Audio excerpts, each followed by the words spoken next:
Wow, Scarlett! Ang ganda naman ng bahay niyo! Pinaghirapan niya ng mga magulang ko, bes. Alam mo, parang ganito din yung bahay namin eh. Kaso mas malaki lang yung amin, tapos may swimming pool. Ah, ganun ba, bes? In fairness, ang laki ng TV niyo ah. Oo, 75-inch yan. Pero parang mas malaki yung sa amin. 120-inch kasi yung sa amin. Parang sine na nga eh. Laki nga, bes. Wow! Eto kwarto mo, Bes. Ang ganda. O, di ba? Ako nag-design neto. Alam mo, Bes, yung kwarto ko, may second floor. Tapos may walk-in closet pa. Parang wala kang ganun. O, edi ikaw na, bes. Anong nangyari dito? Anak, magugas ka na ng plato dito? Ito na po, Nay. Ang dami naman nito. Ay, buti na lang talaga may bida. Wow, Bes. Ang syala naman ng dishwashing soap nyo. Eto ba, bes? Alam mo ba, si Coco Martin ang may-ari neto at siya mismo ang namili at nag-test neto. Talaga ba, Bes? Oo naman, bes. Bida kontra sebo to. Oh, di ba? Natanggal agad ang sebo. Di tulad na nakasanayan. Bida sa sulit dahil konting patak lang, madami ka na mahuhugasan. Bida sa bula, tignan mo naman, di ba? Ang dami. At syempre, bida sa bango. Nakakasyala talaga yung lemon plus calamansi scent. Malinis ang amoy. Ang ganda nga niyan, Bes. Pasado talaga sa akin tong gawang Pinoy, kaya oras na para palitan ang nakasanayan. Dahil nandito na ang bida. Saan naman mabibili yan, Bes? Mabibili to sa TikTok Shop at sa Suking Sari Sari Store. Available in 700ml, 200ml, and 20ml. Sobrang mura, di ba? Kaya bida sa bulsa. Bida sa linis, bida sa buhay. Wow, anak, di ako makapaniwalang may pinapatayo na tayong bahay. Nay, deserve natin to. Ang tagal niyo din to pinaghirapan. Ma'am, saan ko po ilalagay itong mga semento? Doon na lang sa gilid, kuya. Sige po, ma'am. Excited na ako matapos tong bahay natin, anak. Saan dito? Hoy, huwag ka pupunta dyan! Grabe nangyari sa Kawawa kanya. naman siya. Ba't ang daming tao? Engineer, anong meron? Ma'am, yung isa sa mga trabahador namin, na kuryente tapos natabunan ng semento. Ayun, namatay. Ha? Paano nangyari yun? May nag-utos ata sa kanya na ilagay yung semento sa gilid. Madami live wire dun eh. Ay. Ang problema, ma'am, kung tatanggalin pa namin yung katawan niya sa ilalim ng semento, baka hindi agad matapos tong bahay niyo. Hindi pwedeng hindi matapos agad tong bahay na to. Di bale, babayaran ko na lang yung pamilya nung namatay. Nay, sigurado ka ba? Sige po, ma'am. Sige na, ituloy niyo na yan. Congrats po, ma'am. Natapos din yung bahay niyo. Ang ganda, di ba? Wow, ang ganda. Maraming salamat, engineer. Una na po ako, ma'am. Anak, tara, pasok na tayo. Wow, ang ganda ng loob. Nay, hindi talaga ako mapakali na may bangkay dito sa ilalim ng bahay natin. Huwag kang okay, anak. Kasalanan niya naman kung bakit siya namatay eh. Ay, matutulog na lang ako sa bago kong bahay. Wow, ang ganda ng kwarto ko. Ano yun? Kasalanan mo kung bakit ako namatay. Nay! Nay, ang taas ng grades ko oh. Congrats. Kain tayo sa labas, Nay. Sabi niyo pag mataas grades ko, kakain tayo. Wala akong time, anak. Nay, nagugutom po ako. Anak, may ginagawa ko. Nay, di po ba kayo magluluto? Ano ba yung anak? Ang tanda mo na, di mo pa rin kaya magluto para sa sarili mo? Kita mo ang dami ginagawa dito? Storbo to. Sige po, Nay. Ako na lang po magluluto. Mari! Oh, Mari, ba't parang takot ka? Ang dami na kasi nawawalang bata sa barangay natin. Yung kapitbahay natin, 4 na araw na nawawala yung anak niya. Baka naman nag-away lang sila tapos lumayas yung anak niya. Basta ikaw, Scarlett, palagi kang mag-iingat ha. Sige po, tita. Masyado ka nagpapaniwala sa fake news, Mari. Nay, tignan niyo po yung drawing ko. Ang ganda, anak. Di mo pa naman nakita eh. Nay, punta po kayo sa school bukas. Kakanta po ako sa stage. Sige anak. Pupunta ako pag may free time ako. Talaga, Nay? Yay! Uy, Mare, kakanta anak mo ngayon. Hindi ka ba pupunta? Hindi na siguro, Mare. Marami pa akong gagawin. Hinihintay ka nun. Pagbigyan mo na. Minsan lang. Naku, Mare. Sagabal lang yun sa trabaho ko. Sige na. Marami pa akong gagawin, oh. Nasaan ka na ba, Nay? Malapit na akong tawagin.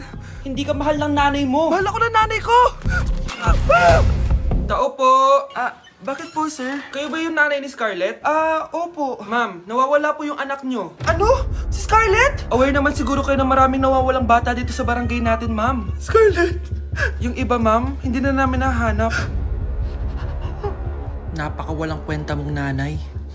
Disturb mo yan. Good morning, class! Good mood si ma'am ngayon na. Sana good mood lang siya gang mamaya. Bago tayo mag-start, mag-pray muna tayo, okay? Sino gusto mag-lead? Di ako marunong niyan. Ikaw na lang. Lalo na ako. Di nga ako sumisimba eh. Wala. Pag walang pumunta sa harap, Lahat kayo, i-absent ko!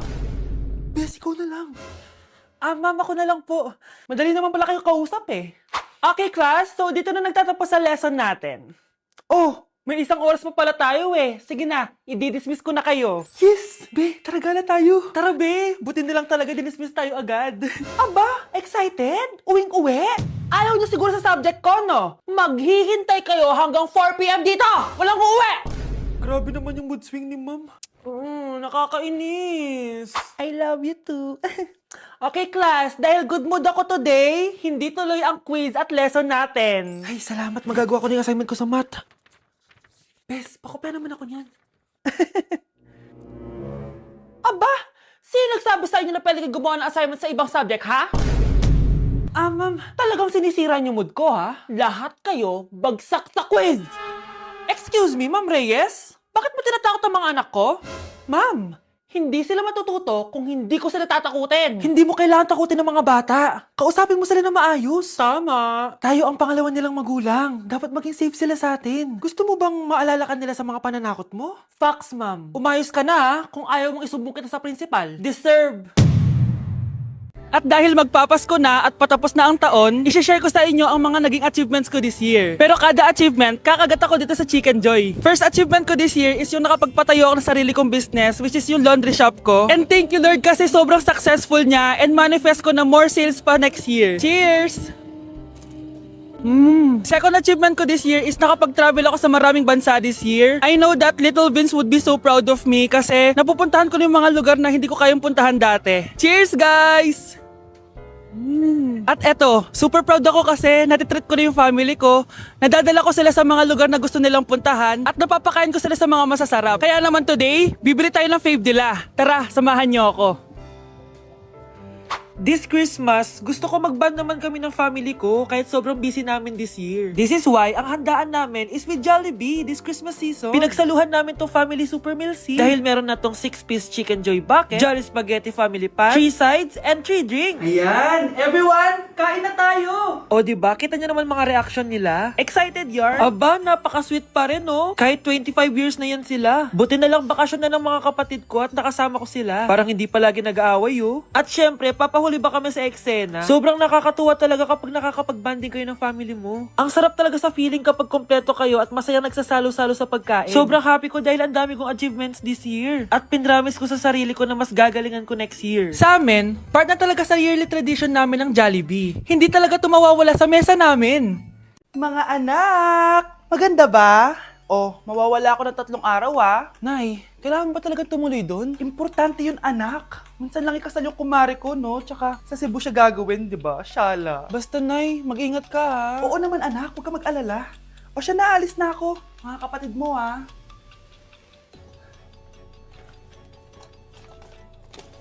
Saan yung wallet ko? Ay kuya, balik tayo sa bahay. Nakalimutan ko yung wallet ko. Ano ba yan? Maliliit na ako. Saan na ba yan? Ito. Ano ba yan? Oras na. Mabuhay ma'am. Welcome to Air Philippines. How can I help you? Ay. Miss, dito po ba yung flight VD415? Yes po ma'am. Check ko lang po. As per dito ma'am, nakaalis na po yung aeroplano. Ha? Hindi ako pwede malit sa kasal na kumari ko. Kailangan ko umabol. Ma'am, kailangan niyo po ulit mag-rebook so ang next available flight is bukas pa po ma'am. Ano ba yan? Gawin mo ng paraan. Diyos ko, sayang lang pera ko.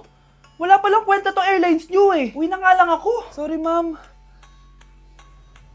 Oh Nay, nandito ka na agad? Akala ko ba 3 araw ka mawawala? Eh di ayun, naiwan ako ng aeroplano. Alam mo parang pinipigilan talaga ako ng universe makaalis eh. Nay, buksan mo yung TV. Ha? Bakit? Breaking news! Nandito tayo ngayon sa site kung saan nag-crash ang flight VD415. Ayon sa mga otoridad, walang nakaligtas sa mga pasahero nito. Kaya pala, kung nakasakay ako dun sa aeroplano na yun, patay na ako ngayon.